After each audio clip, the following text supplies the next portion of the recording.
everybody. Hi there, guys. This is Rita. This is Amanda, and you're listening to I Don't Know Her, the podcast where we talk about women you've probably never heard of, but you definitely should have. And you will.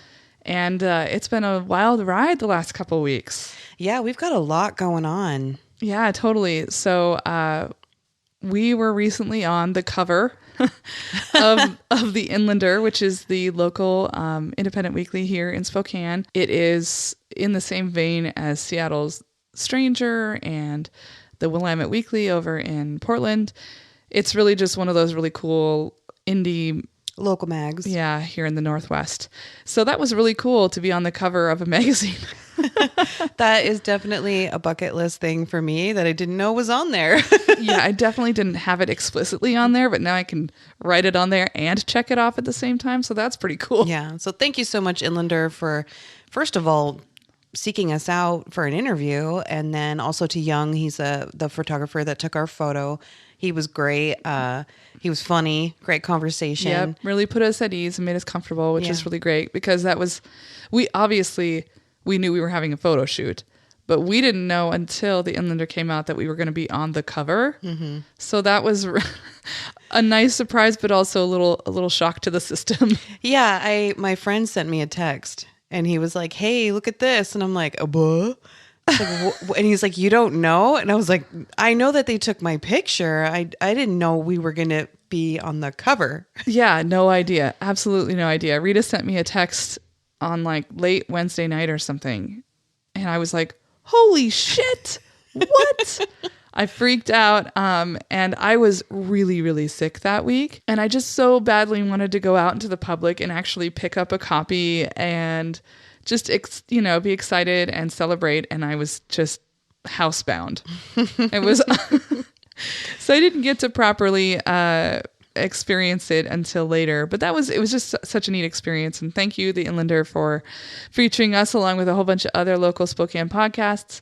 And upcoming, you will probably be hearing us doing a little crossover episode with a couple of podcasts and radio shows here in the area. Super fun. After that Inlander article came out and the cover, we've just been really seeing a lot of growth in our numbers of people subscribing and listening and following us on social media and reaching out to us, and we're getting more offers to do other things. So it's been awesome. Yeah. And that's the testament to the power of a local independent weekly. You know, you can really make a difference. And I just hope we can keep supporting our print business. I know that print's kind of dying or whatever, but it's still there. And it's still important to support it. So I mentioned I was sick. So I apologize, listeners, if you're hearing my voice and you're like, could she just blow her nose? And I got a little twinge of what Amanda had, but I forced it out of my system. I was like, I'm not getting sick. And then I was like, I think I'm getting sick. Yeah, this is like, I've been having whatever this plague is for like 12 days at this point. Ugh. So I'm really hoping that this is the last straw. Yeah. It's just on its way out. So one thing I wanted to mention at the beginning of the podcast before we start our ladies today is that we have really big women's history news coming out of Spokane today. Yes, we do. So if you haven't seen the news, there's going to be an all-female spacewalk that's launching soon. Yeah. And one of the female astronauts that is going to be on that historic crew is a local astronaut named Anne McLean. That's so exciting. It's so cool. And it was interesting because somebody passed me the article that was like from some newspaper, like, hey, you should feature this on the podcast. And I didn't realize until later that Anne was actually on this. And I was like, oh, it's both relevant to our podcast for everyone to listen to, and it's very relevant for our local listeners. So that's cool. Yeah. I saw it on NASA's website. Well, you shared it with me first, and then they were like, she's from Spokane. I was like, what? I was like, oh my gosh. And it was International Women's Day yesterday. Yes.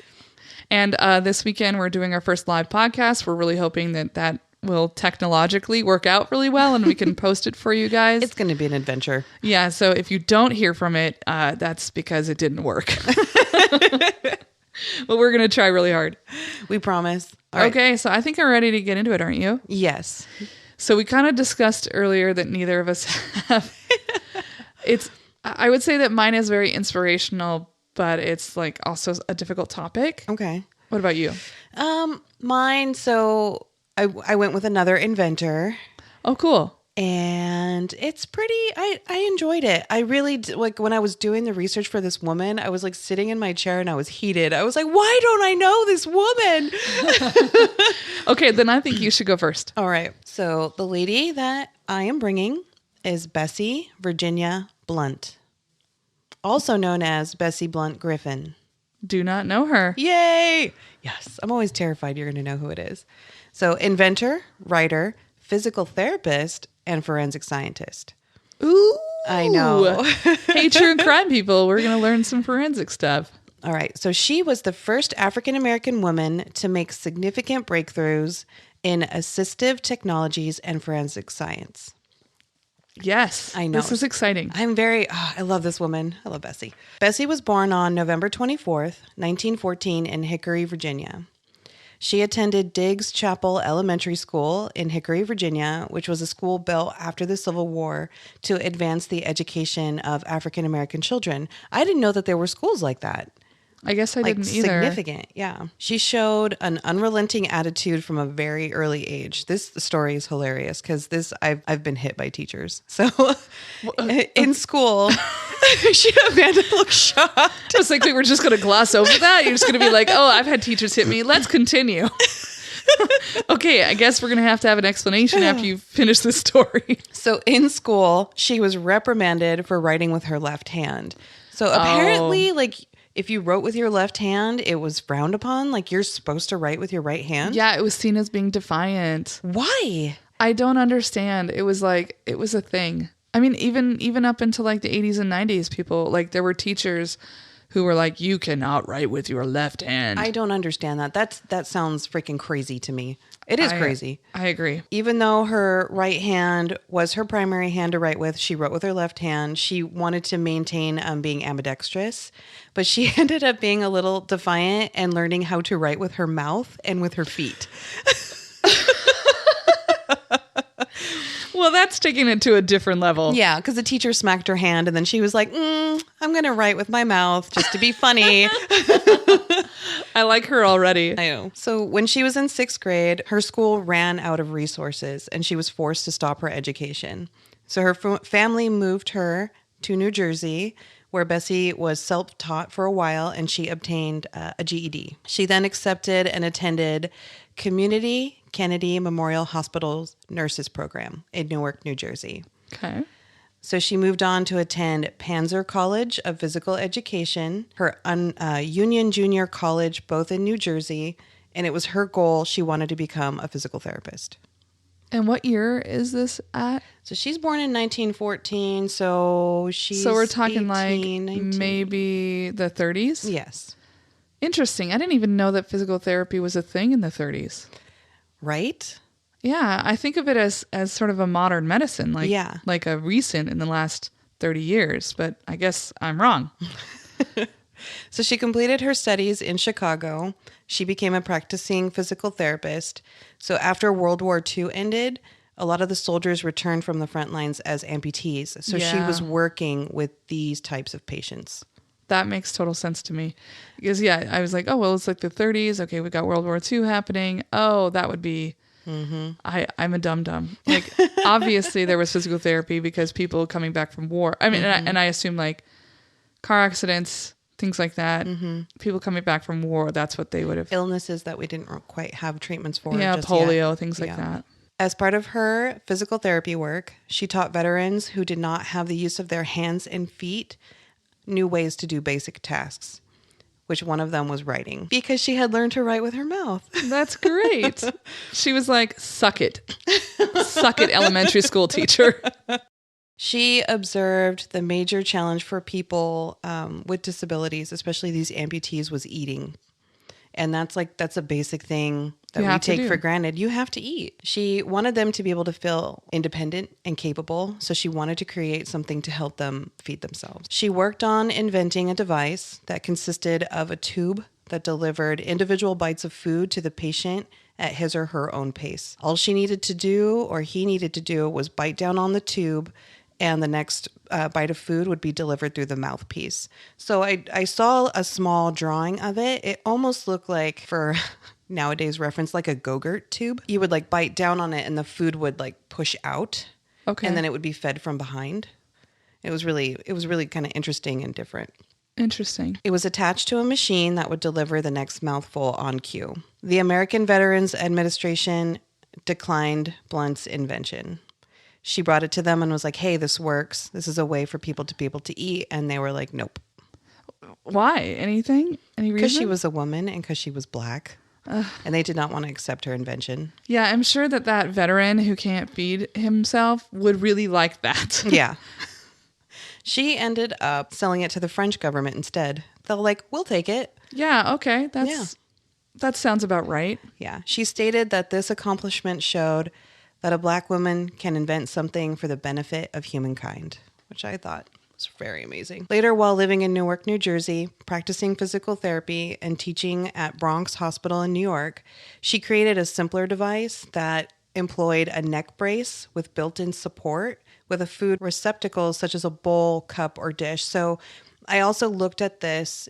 It looked kind of like a part of a cane that wrapped around the back of your neck, but it was stiff and it had an arm that went out and it held the bowl or the cup for you. Okay. And you had to have like a straw and you could tip it back and you could feed yourself that way. Okay. For this, she received her first patent in 1951 at 37 years old. So she patented the device, which was really cool. Awesome. And I looked up her patent because it had a patent number. So I was like, patent number, blah, blah, blah, blah, blah. And it had a picture of it. I was like, cool, her patent picture's still up. That's real. First off, I love that the 2 times we've had like a patent thing, you've gone and looked up the patent. It's like the nerdiest thing I've ever seen you do, and it's really funny. And also, it's very cute, and I heart you for it. I love those drawings and stuff because I could imagine like as an artist or as an inventor drawing those sketches of creating things, because I used to sketch stuff all the time, and I was like, I'm making inventions. So that same year, in 1951, she married Thomas Griffin. The couple would have one son. His name was Philip. She attempted to spark the interest of the American Veterans Association again, now that the device was patented. She was like, hey, look, it's like official. I've got a patent on it. I can sell it to you. She got no support. Yep, despite the device's potential benefit for thousands of people. Yeah, like it's just discrimination that goes beyond the person at hand. It's discriminated against all of these people with disabilities who need it. Yeah. So she went on a television show called The Big Idea. It was a television show where you could demonstrate inventions. It's like Shark Tank. Yes. She demonstrated her idea and her invention in 1953. She was the first woman on that show and the first African American to appear on that program. Wow, she's just knocking down barriers and shattering glass ceilings all over the place. She received more support from the French government. They were like, we liked your first one. We'll take your second one. And she eventually ended up donating the rights of both her inventions to them. To the French government? Yeah. Like you can have this. Because they were taking full use of it. That's gracious, admirable and magnanimous. Yeah. Bessie cultivated a reputation among the inventor community. She met and treated the mother-in-law of Theodore Miller Edison. Who do you think his father was? Thomas Edison. Yeah. And his son was also an inventor. They became close friends and discussed ideas and projects together. During this time, she saw a need. She's a physical therapist. She's working in hospitals. She saw a need for basins that could be thrown away. So she invented the emesis basin, which is if you've ever been to the hospital and you've had a little kidney bean shaped bowl. Yeah. She invented that. That's the thing that they give you when you're going to throw up. Mm-hmm. Yeah. Definitely use that. So the first run that she did with the basin was disposable cardboard she made with flour, water, and newspaper that she baked in her home so that you'd be able to be sick in it and then you could just throw it away. Yeah, and also that's obviously a very environmentally friendly way of making that, but also that would be disgusting because the second The second your wet vomit hits that, it's going to disintegrate in your hand and you're going to throw up again. She baked it till it was hard. And so I imagine you like vomit it and just put it in the garbage can. Yeah. I like how it's a Mises basin. It's like, can you just call it a vomit bucket? Okay, so do you watch the show Sex Education? No. On Netflix? No. So we just started watching it, and there's this teenage boy and his mom is a sex therapist. And they have this one of the teenage girls in the high school is like wants sex advice because every time she tries to go down on her boyfriend, she vomits on him. Oh no. Yeah. That's and it's like traumatizing. Teenage boy is talking about it and he calls it, what is it called? A Mises basin. Yeah. He goes, well, every time she performs fellatio, she experiences a Mises. And everybody's like, what? What's a Mises? What are you even saying? What language are you speaking? And I was like, I've never even heard that word before. And how funny is it that comes up this weekend when we're Once podcasting? again, we're on the same thread. It's the universe working. Telling us we're doing the right Everybody thing. is going to be like, this episode went wild. They're talking about a Mises, oral sex. Kids, shut it off. Shut it off now. It's going to get wild. Well, she invents. So the first one is, and I believe we call that compostable nowadays. And then she made the metal ones. Once again, the U.S. Army showed no interest, the Veterans Association, no interest, or even hospitals for her invention. What? Yeah. So she sold her rights to this invention to a company in Belgium. Okay. Yeah. So she's like at least making money. Like, okay, you guys won't take it. I'll make sure other people have access to this. And it's actually still used in Belgian hospitals, which eventually, of course, made it over to the States. In 1969, Bessie began a second career in law enforcement. What? I know. This gets really interesting. That is a real hard left. Yeah. That's a real hard turn. So as she worked with previous patients, demonstrating how to be ambidextrous, right with their teeth and right with their feet, she began to observe the close comparison between physical health and handwriting characteristics. So from her point of view, she saw how a person's handwriting reflected upon their state of health. This discovery inspired her to publish a technical paper called Medical Graphology. After this publication came out, she was asked to start conveying forensic science research for police departments in New Jersey. Yeah, so she starts becoming a handwriting forensic scientist. Yes. Yes. Isn't that amazing? I watch a lot of cold case files. I'm sure that her techniques are the things that they're using. I know. Isn't this like, as I'm continuing through this lady's life, I was like, why don't I know her? Yeah, this seems like somebody you should have heard about at this point. She's inventing tons of shit we use on a regular basis and an entire branch of forensic science that we still use today. Exactly. So her career in forensics quickly expanded. She began assisting police departments in Norfolk, in Vineland, New Jersey, and in Portsmouth, Virginia. She became the police department's chief examiner later in her career. In 1977, the Metropolitan Police Forensic Science Laboratory. I was going to say laboratory. I was like, are you having some kind of brain problem? Laboratory. I am so not awake. This is a do-over. I also think, is it though? Lucas, keep it in. I think it's really funny sometimes when you snort and cackle. Oh my God, I'm crying now. Laboratory. I think we needed that. You were kind of low energy. Now you're all. Now I'm sparking it. Got pep in your step. I'm blushing. In 1977, the Metropolitan Police Forensic Science Laboratory invited her to join them in London for advanced studies in graphology.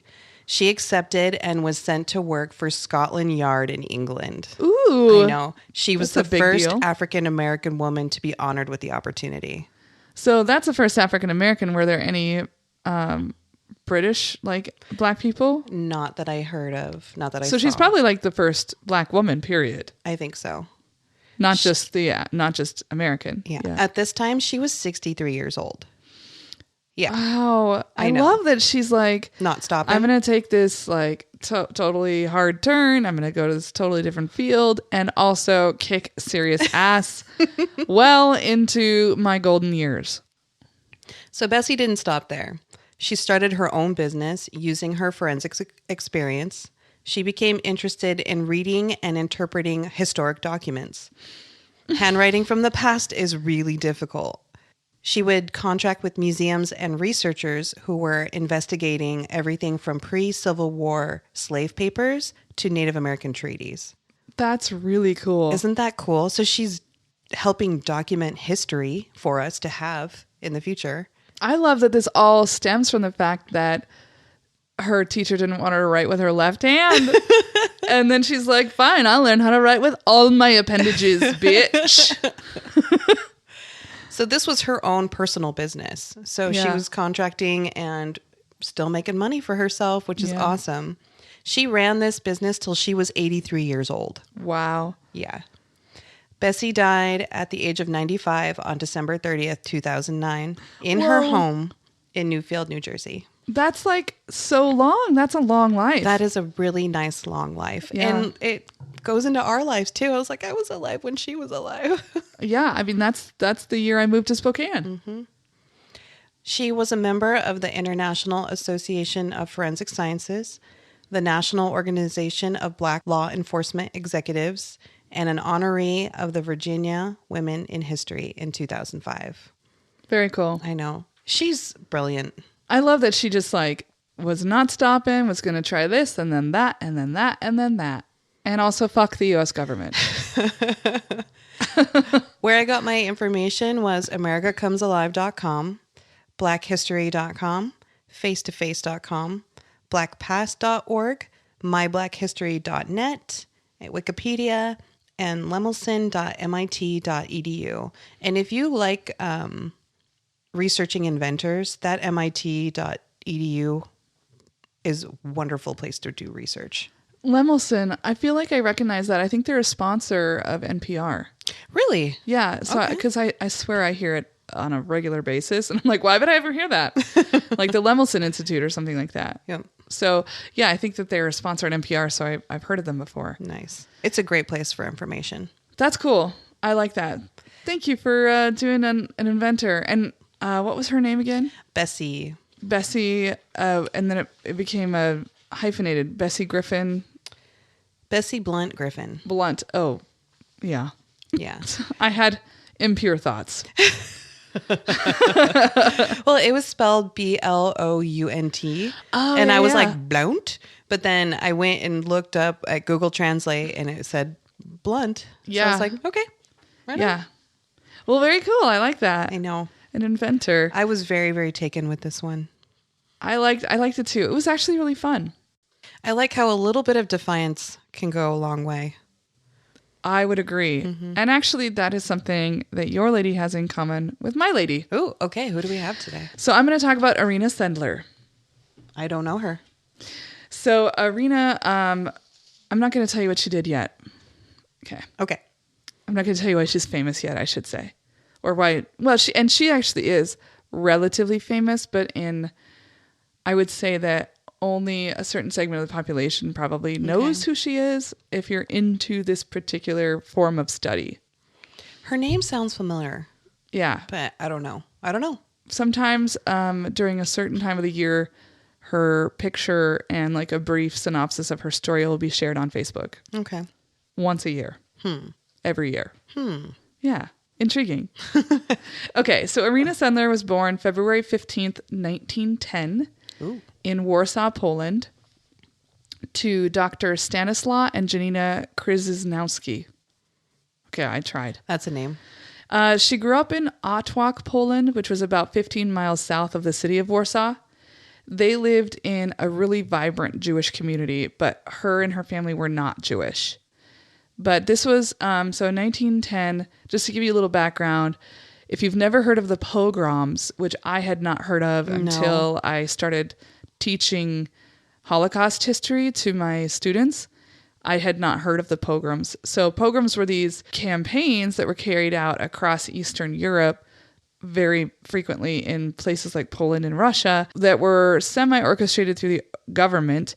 And they would go into like really small Jewish communities and they would force them out of their homes, steal all their stuff, and often would commit mass murder. Jeez. And this was like 30, 40 years before, like at least 30 years, 20 to 30 years before the Holocaust. Wow. So we're in Warsaw, Poland. We're outside of Warsaw, and they're living in this small Jewish community. And it's important to note that this community would have been kind of insulated because of this history of and the potential danger of being attacked. Mm-hmm. She was really, really close with her father, who was one of the first well-known Polish socialists. And her father was a doctor, and he believed that everybody deserved access to healthcare and medical care. I agree. Regardless of their financial or racial or ethnic situation. Oh, you mean like we want right now? Exactly. Mm-hmm. And so that meant that he often treated poor people, mostly Jews, for free. At this time, it's close proximity. There are lots of diseases flying around, and typhus hits that region really hard. And he was the only doctor who stayed in the community to treat people with typhus. Oh, wow. Most of them were Jews. And he ended up contracting the disease and died. No. I was going to say, he sounds like a real advocate for putting himself on the line like that. Yeah, I mean, he's not just saying I'm for treating people or equal access to healthcare. I'm going to make sure it's happening and putting my own life at risk. Mm. And that ends up killing him in February of 1917. And the Jewish community was really profoundly upset for the family, and they offered to give them money. Like, hey, we're so sorry. We've done a collection. We want to give you money. And family, Janina, the mother, declined and said, no, that's okay. That's kind of you, but we'll be okay. Wow.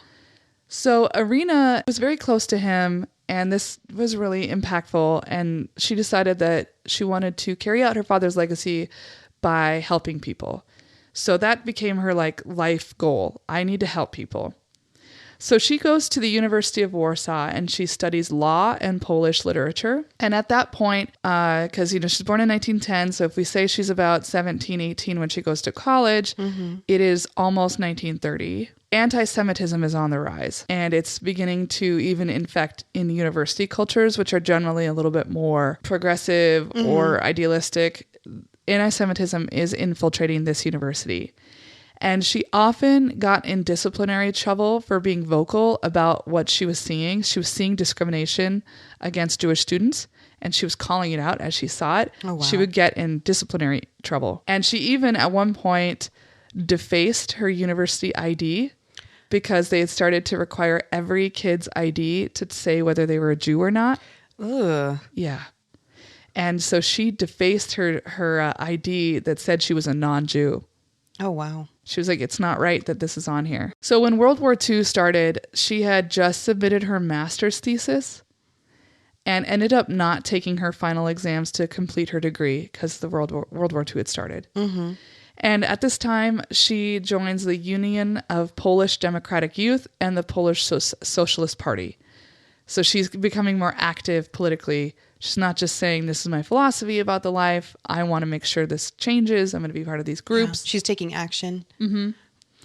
When she tried to get jobs after college, she was denied because her university, the people, whoever was in charge of her studies and her master's and whatever, they would give her negative recommendations because of her, quote, radically leftist views. That's such bullshit.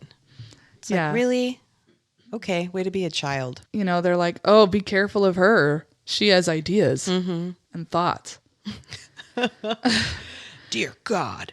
But she hooks up with some social work groups and becomes employed in legal counseling and social help clinics. So she's still working a little bit, but it's just not at the level that she is qualified to do.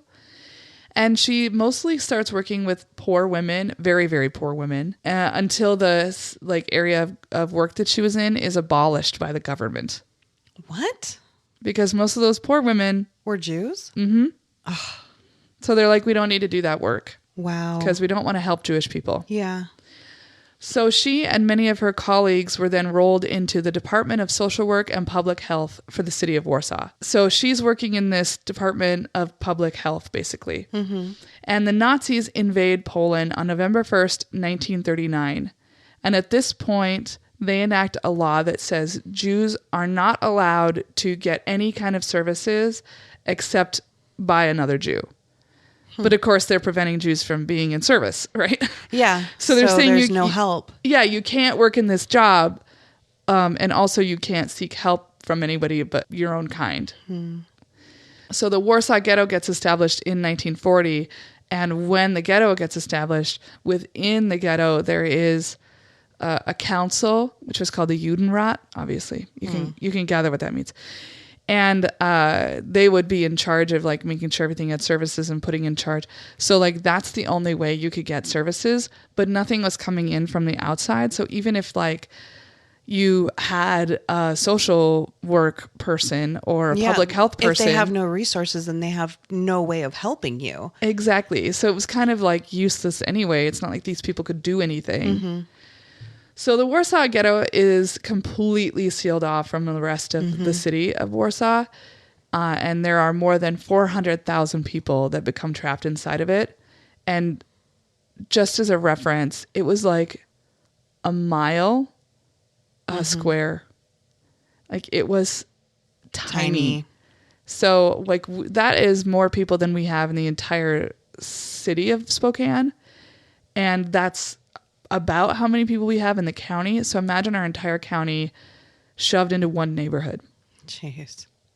Yeah, the conditions. It was filthy and disgusting. The conditions were really, really terrible. So when I used to teach the Holocaust, I remember there was the statistics about how many people they averaged per room in the ghetto. And obviously this wasn't like actual, but like if you said this is how many rooms there are and this is how many people there are, this is how many people lived in each individual room. And it was something like 17 to a room. Jeez. It was incredibly crowded. It was disgusting. There were no public works. They put the ghetto in a place that didn't have well-established running water or plumbing. And so there were all of these outhouses. So there'd be like a building with like 200 people living in it. And there would be one outhouse outside for those 200 people. Jeez. And so there was constantly overflowing sewage. And sewage was like in the streets. And obviously people were like closely confined. Diseases were spreading because you have human waste everywhere. I would imagine lice, which is the lice was terrible. Yeah. I remember reading this testimony from one of the people who was in the ghetto about how they would do weekly lice, like delousing, and the whole family would sit like with nothing on but underwear, and they would just like, they would pick off and kill all of the lice, but like obviously that wasn't going to actually kill them. It was just a way to like try to treat you with a Band-Aid. So the lice are terrible. There's diseases, there's human waste everywhere, and also starvation. They were not bringing in food. There was no medicine. When the Holocaust was first starting, this is before the final solution, quote unquote, the final solution is actually created. They hadn't yet decided how they were going to do this, but even if they had never designed the camps and the gas chambers and the crematorium, even if they hadn't, everybody would have been killed in the ghettos. They would have all died. Like it was horrendous conditions, fucking filthy, disgusting conditions. So Irena is aware of this and she is compelled to help people. So she and a colleague gain access to the ghetto under the pretense that they are checking sanitary conditions. Because remember, she works for public health. Yeah. And so the idea is that like we want to make sure that nothing from the ghetto spreads to the outside. So she was like, well, the only way we can prevent that is if we go in there and we make sure that we can like keep it contained. Yeah. And the government was like, okay. The Nazis were like, okay, I guess we'll let you go do that. But once she came inside, she was smuggling medications, hygiene products, food, anything she could into the ghetto and helping the Jews, including some of the people were her former colleagues that she worked with in the Department of Social Work. In October 1941, a law was established that said, because like they're starting to get wind, okay, somebody's helping these people. Yeah. So they established this law in October of 1941 that said anybody who helps Jews, if you do that, this is punishable by death. Not just for you, the person who's helping, but your entire family will be put to death. Mm-hmm. And that terrified people. Oh, And, yeah. Yeah. I mean, I could, not that I can see that it would be realistic or reasonable, but I could totally understand being like, you're violating our law, you die. Mm-hmm. But your whole family? Mm-hmm. That's... because the Nazis are fucking crazy. They're evil. They're evil. They They're were pure so evil, and they still exist. Okay, so she's risking not only her life, but her entire family's life. So at this point, she's like, okay, well, I'm going to have to make sure that nobody catches me. So she discovers that there's a whole underground in Warsaw of people who are connecting with each other to try to bring things in and smuggle things out. Mm-hmm. So she hooks up with the Warsaw Underground and begins to smuggle people out of the ghetto and helping to set up hiding places on the outside. This is incredibly dangerous work. If she gets caught, she's dead. Yeah, everybody's dead. Everybody's dead. So while she's in the ghetto, she would wear a Star of David in solidarity with the Jews, which I think was like, that was incredibly crazy and brave. Very, yeah. Because she's putting it, you can't see what's in her heart, but she's putting it on her body, and they can see that. And like there were reports. So in the Warsaw Ghetto, there would be these bridges, these pedestrian bridges that would go over the streets. And so like if you were in the ghetto and you needed to go from one side of the street to the other, the street was public for the people who didn't live in the ghetto, and they didn't want Jews to be able to be on the street with quote unquote regular people. So they would have these walking bridges that would go over the street, and there would be Nazi guards up there. And sometimes just for fun, they would like shoot people just randomly. Execute people. Just like be like, I'm bored. Boom, boom, boom. Kill like 3 people on the street. So if she was wearing that star, she's putting herself out there to potentially be like shot, harassed, killed, or whatever, tortured, beaten by the soldiers who are monitoring the ghetto. So I thought like, wow. Just even putting the star on is a big deal. Yeah. So in 1942, the Nazis, the final solution has been created. They've set up concentration camps, which had already been set up, but they also start setting up death camps.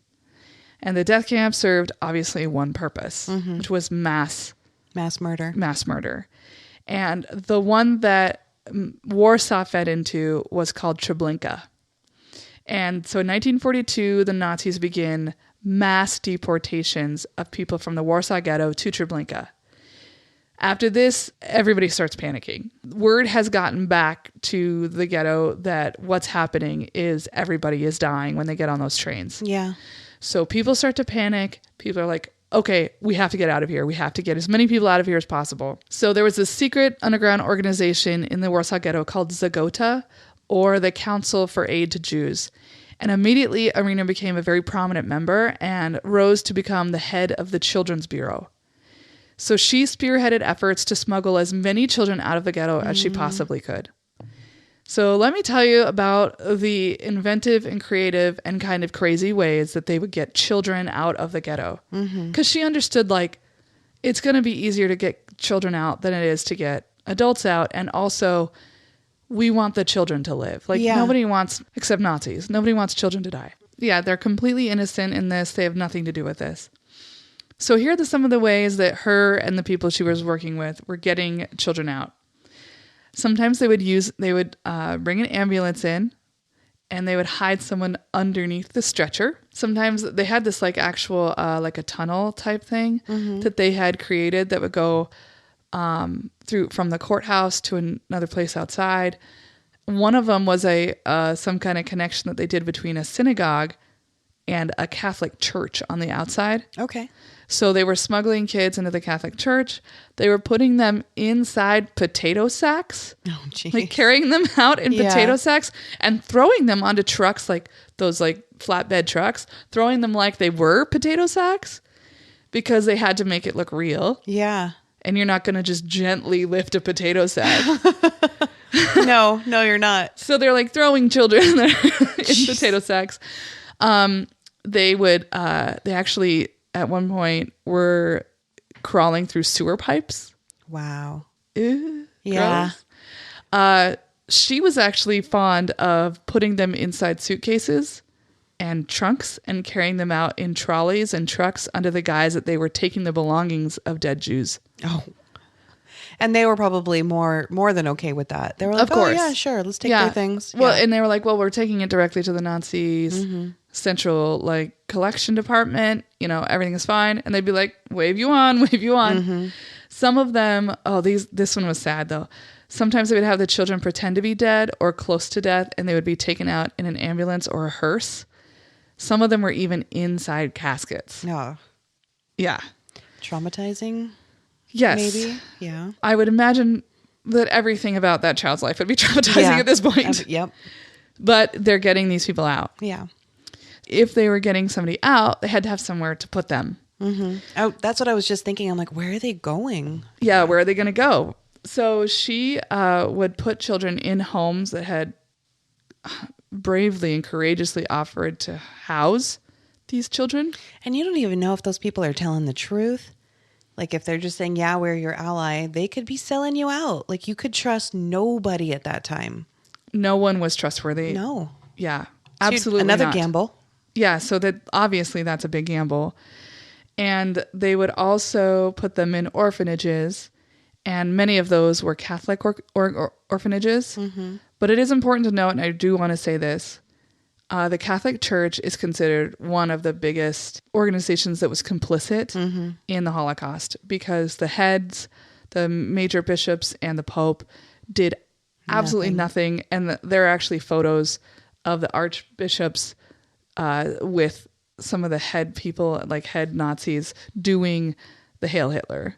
Jeez. So like the Catholic Church itself as an organization was very unhelpful, but there were individual churches, individual priests and nuns and orphanages that were helping. So Irena had the job of going to parents in the ghetto and begging them to let go of their children.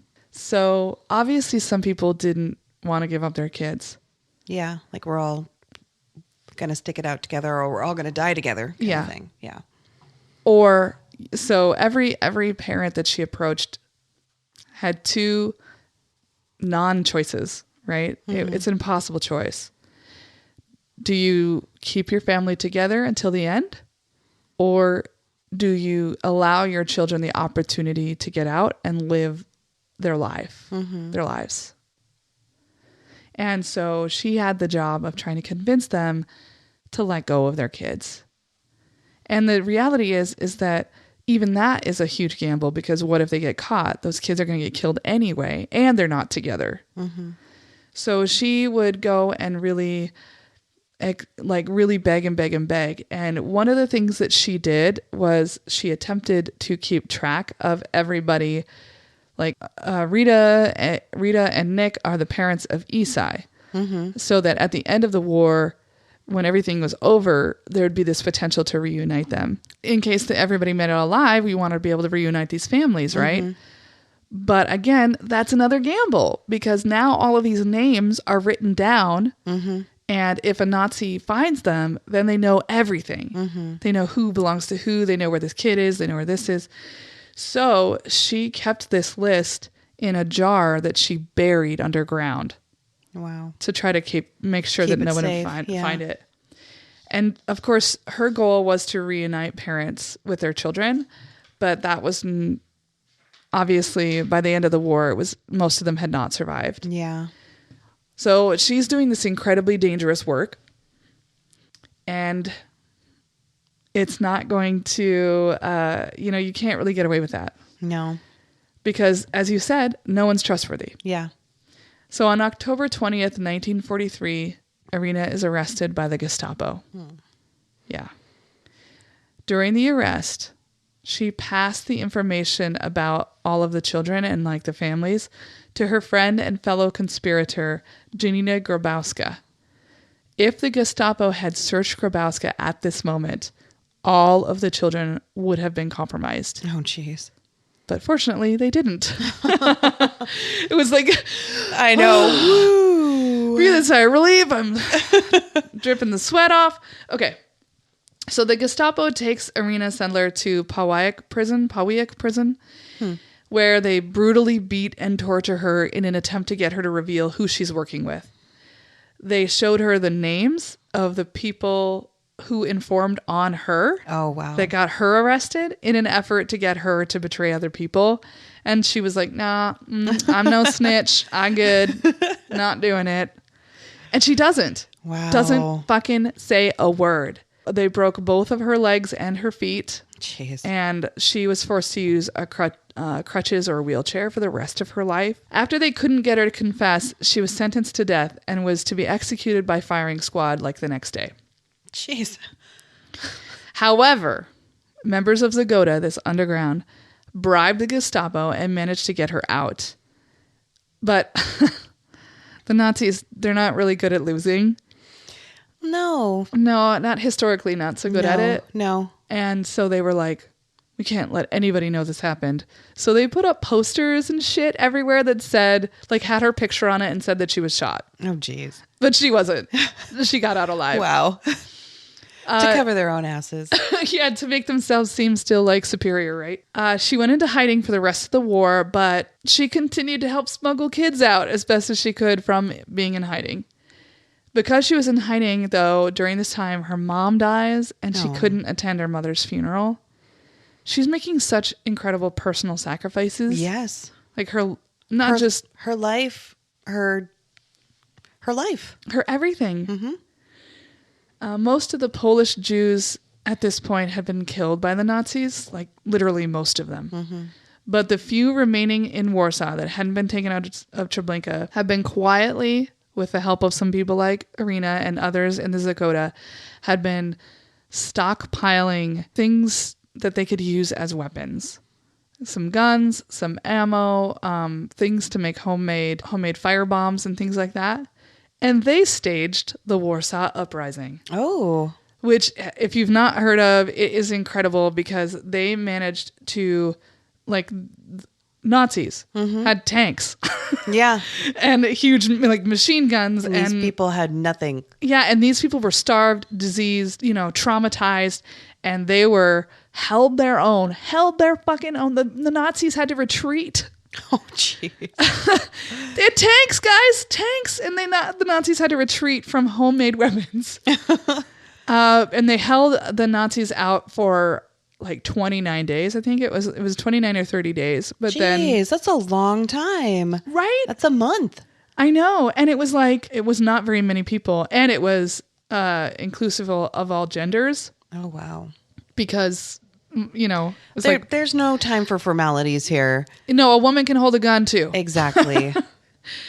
And so they had obviously did their best, but after those 29 days or whatever, the tanks completely came, and then they just were pissed and they were embarrassed. They had their dick between their legs and they were like, I guess we're going to make sure you all die. Mm-hmm.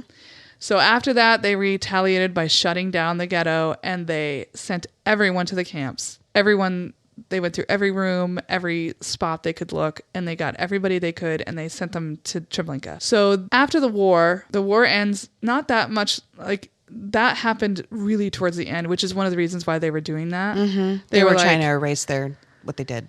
Yeah. Well, no, I mean, the reason why the Warsaw Uprising happened is because everybody was sort of like, there were scouts that would get word from the front lines about where things were at. And oh, I see. They knew that the Nazis were going to lose. Mm-hmm. And it was like, and that's one of the reasons why the Nazis were trying to get everybody out of the ghetto as quickly as possible to kill them, because twofold. One, they wanted the final solution to actually be solved. Yeah. And two, they didn't want any evidence left of what they'd done. So that's why Treblinka to this day doesn't exist. They blew it up. But the people inside the ghetto were like, they're panicking, they're losing, this is our shot.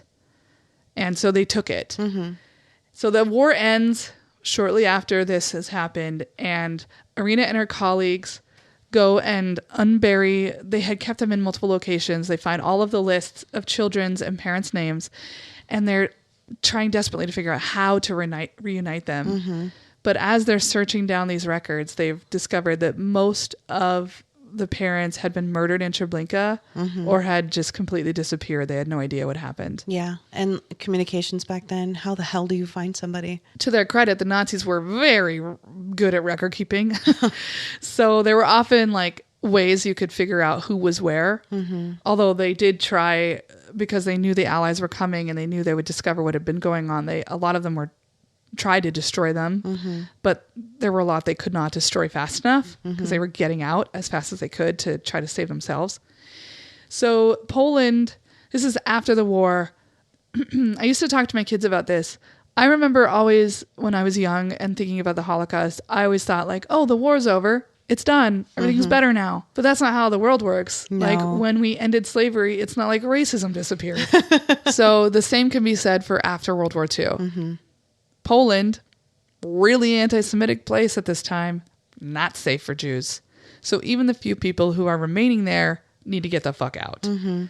So that's another reason why they didn't know where to find these parents. They were gone. So the Children's Bureau of Zagota, this organization that she was with, by the end of the war, when they add everything up, the Children's Bureau is credited with saving more than 2,500 children. And it is estimated that Irena Sendler, on her own, by herself, saved more than 400. When you really think about that, if every one of those kids had one child. It's generations. It's generations of people. Like, now those people would be grandparents, maybe even great-grandparents. You're talking about thousands of people who are alive today because of her actions. So post-war, her life's not over either. She survived, right? Yeah. But she's disabled at this point, right? She is disabled. Okay. She continues to work in social work and medicine and becomes really focused on helping teen sex workers get out of sex work and return to society. That's cool. Which I think is super progressive. Yeah, very. Yeah. I mean, she's working with like these vulnerable teen girls. As for her personal life, her first husband was this, I cannot remember how to say his name. It's like Mikeslaw Sendler, who she married in 1931 before the war broke out. And he was captured by the Germans and kept in a POW camp until 1945. So how long is that? Most of the war. So he's a POW for years? Jeez. And so she didn't really see him. And obviously, concentration camps originally were set up for political prisoners and POWs. So they had actually a hierarchy within the concentration camps for POWs.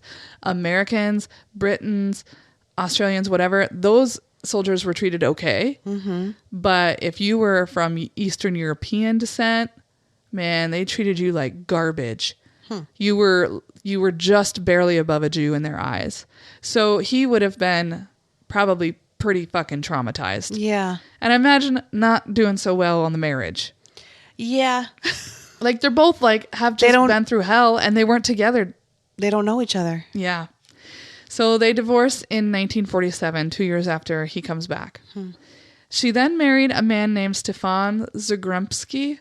He was originally born Adam Selniker, and there's a reason he'd changed his name. Was he Jewish? Yes. Oh. So she married him, and together they had 3 children.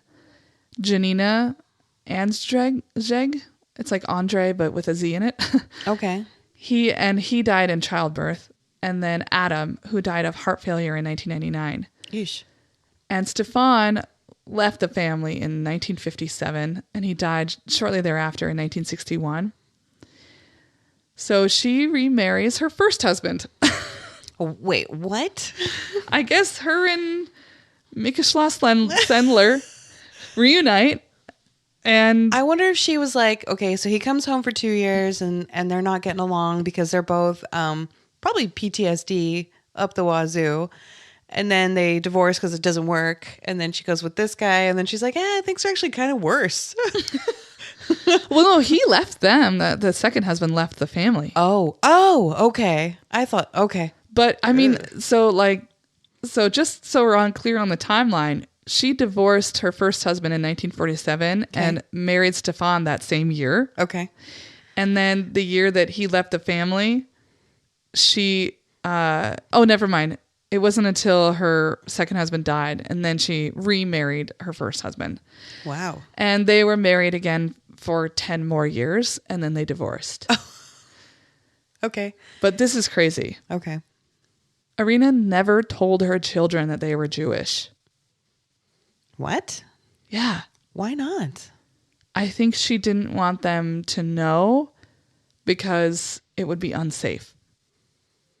Because she had seen so much. Like, if they were convinced that they were not Jews, then they could walk through the world and be confident that they weren't. I don't know. And feel safe. I guess it's like passing, right? Like, there were kids who were in the American South who had been like the product of multiracial couplings who were white enough to pass. Wow. And that way they could just go through society and not have to face all this shit. So that's what I'm guessing, is that she was trying to protect them from discrimination and targeting and harassment. And her husband had changed his name, so it wasn't in the name. Right. And so the husband was on board with not telling the children either then. I would imagine he was like, I mean, this is right after the war. I mean, they're fucking terrified. Yeah. So they don't know that they're Jewish. Janina didn't find out that she was Jewish until she was an adult. Whoa. And I said that obviously after the war, anti-Semitism didn't go away. But it just never went away in Poland. It was pretty prominent their whole lives. And Irena at one point was fucking terrified that, I've got these Jewish children. I want to make sure they're safe. She contacted a friend in Israel and was like, we need to emigrate to Israel. We need to get out of here. But her friend was like, no. Nobody knows. You should stay there. Okay. So she did. She stayed in Poland. And according to Janina, her daughter, Irena was not a very good mom. She wasn't around a lot, and they were mostly raised by a housekeeper. What do you think of that? For me, it's I feel like probably a little part of her died. And especially witnessing what she saw. And she probably couldn't get all those children out. She couldn't save all of them. So she probably distanced herself from her own kids because her heart was broken. I can't imagine what it would be like to be a mom after seeing what All you of saw, that. And also I think there's a little bit of a survivor's guilt. Yeah, I could see that. Her kids just get to be free. And do you think a little bit of resentment maybe?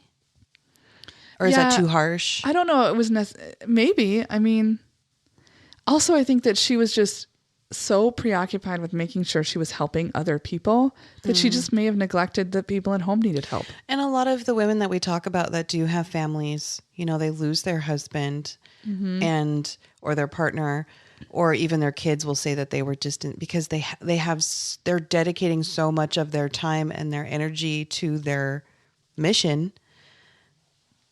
It's you don't have very much left. Yeah, you can't give everything all the time. I thought about that when we talked about Wilma Rudolph too, right? Because when she was in the Olympics and training as an athlete, she basically wasn't mothering her child. Her mother was mothering her child. And, I think that we're so hard on moms. We don't have the same conversation about dads. If we were talking about a hero from the Holocaust who'd saved thousands of people, we wouldn't also be talking about what a bad dad he was. Yeah. It just wouldn't come up in conversation. So it's interesting that we're even having it, but it was part of her biography, so I felt like I needed to include it. So according, Irena Sendler, like your lady, she died on May 12th, 2008 Oh, whoa. at the age of 98. My goodness. That was the year my son was born. Yeah. So after everything had happened, she was named the highest award you can get as a Holocaust hero is to be named Righteous Among the Nations by Yad Vashem, which is the organization in Israel. So she was named Righteous Among the Nations in 1965. She was made an honorary citizen of Israel in 1991. She received 2 of the highest awards citizens can get in Poland in 1996 and 2001. Then she actually did receive the highest Polish citizen award in 2003, which is called the Order of the White Eagle. She was personally honored by Pope John Paul II and was nominated for the Nobel Peace Prize twice in 2007 and 2008. Wow. She did not win, though. And I'm like, who the fuck won? I don't know. Her story, though, here's what's interesting. Her story was virtually unknown in North America until 1999, when students at a high school in Uniontown, Kansas, produced a play led by their teacher, Norman Conrad, based on the research they did of her life called Life in a Jar. The play has now been produced more than 200 times in the U.S. and abroad. Oh, wow. And the play was then made into a TV movie in 2009 called The Courageous Life of Irena Sendler and starred Anna Paquin. Okay. I know. That I was sounds... like, I don't know of that. A documentary of her life was produced by PBS in 2011 called Irena Sendler in the Name of Their Mothers. And there have been a number of books written about her. One is called Irena Sendler, Mother of the Children of the Holocaust. Life in a Jar, The Irena Sendler Project by Jack Mayer. And that was about the 4 Kansas girls who discovered her. Wow. So it's like these four teenage girls in Kansas were like, have you heard of this person? And nobody had heard of her. How did they hear of her? I think they were studying the Holocaust, and I think they were looking at who had been named Righteous Among the Nations by Yad Vashem. Oh, okay. Okay. And she also was featured in a book called Arena's Children, and that was also adapted into a children's version by Mary Cronk Farrell, who is a Spokane author. What? Oh, so tied in, so lovely. And Jars of Hope, How One Woman Helped Save 2,500 Children During the Holocaust, and that's a children's book. And Sendler in Hiding was published in 2017. Really? So Fairly recent. Yeah, and I still think her story isn't well known. Mm-mm. And even though there's obviously people, that's what I was saying. Like, I would say that if you're up on Holocaust stuff, you know who she is. Mm-hmm. But I don't know that there are a lot of people walking around being like, I'm really good at Holocaust history. Yeah, right? I think it's a very specific niche. Yes, absolutely. Yeah. And yet, like, we study World War II pretty heavily, and we also study the Holocaust pretty heavily in school. But I think we often focus so much on the evil and not on the good. Mm-hmm. And I think we really need to start figuring out how to make that balance, because the bravery of the Warsaw Uprising should be talked about. The bravery of, have you ever heard of the partisans? Mm-mm. They were these people who would like escape from the ghettos or escape from the camps themselves and hang out in the forests near camps. And they would all gather together and they would collect guns and whatever. And they would have scouts that would go try to smuggle things in and out of ghettos, to go find out what's happening on the front line. And they always had to be hidden from the Nazis. And they would go out in the middle of the night and they would sabotage Nazi equipment and things like that. And they would have women and children and elderly. I mean, how cool is that? Mm-hmm. And we don't talk enough about the people who were doing that. We talk a lot about Hitler. Yeah. We talk a lot about Mengele. We know a lot about them. Yeah. But we don't, I think that we need to raise the awareness of and the notoriety of the people who are doing stuff like Irena Sendler to the same level. That's our goal. I think we just met it today. Yeah. Our 2 ladies that was an amazing story. And I'm really glad that you enjoyed Bessie's ingenuity. I forgot to tell you where I got my information. So I used a little bit of Wikipedia, but I also used there's an actual Irena Sendler organization. So I went there, I used biography and Yad Vashem and the Jewish Virtual Library. Oh, nice. Well, that was a interesting. Yeah. Kind of two amazing people. I'm happy with this one. Yeah, I am too. I love Irena Sendler's story, and I hope that we can just honor her, especially in this month that is National Women's History Month. I don't even know when this is going to go on the air, though. It's going to be like Poetry Month. Yeah. Well, I love Irena's story is amazing, and I love Bessie's story of just she seemed to be. I love that her goal was for being a physical therapist and being an advocate for veterans and people of disability, but then also taking it and creating her own business out of this, analyzing handwriting and stuff like that. Like, what a wonderful bunch of irons in the fire. I like that she basically had two lives. The first one was invention and medical type stuff, and the second one was crime fighting badass. Mm-hmm. Yeah. Getting invited to work in Scotland Yard. Like, that sounds like a great movie or something. Yeah, totally. Right. Well, I think that's a wrap for us today. Just want to make sure we get this out there. If you want to follow us on social media, we're at IDK Her Podcast. We are working on some videos and some other projects for you. We're working on getting a store up on our website. Mm-hmm. So check that out at idkher.com. Or I'm sorry, idkher.com. First I was thinking about something else.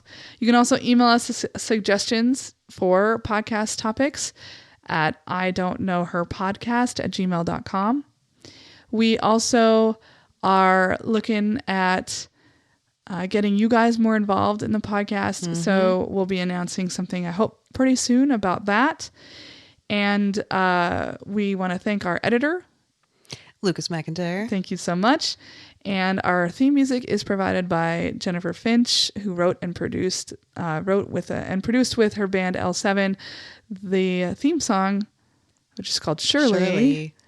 And is on the Hungry for Stink album, and you should definitely check that out. But also, big news. Mm-hmm. I was going to say. L7 has a new album coming out. They do. So if you like our podcast theme song and you're interested in checking them out, their new music has already been featured by Rolling Stone as what to look for in 2019. Check it out, folks. So check it out, and thank you for listening. Yep. Talk to you later.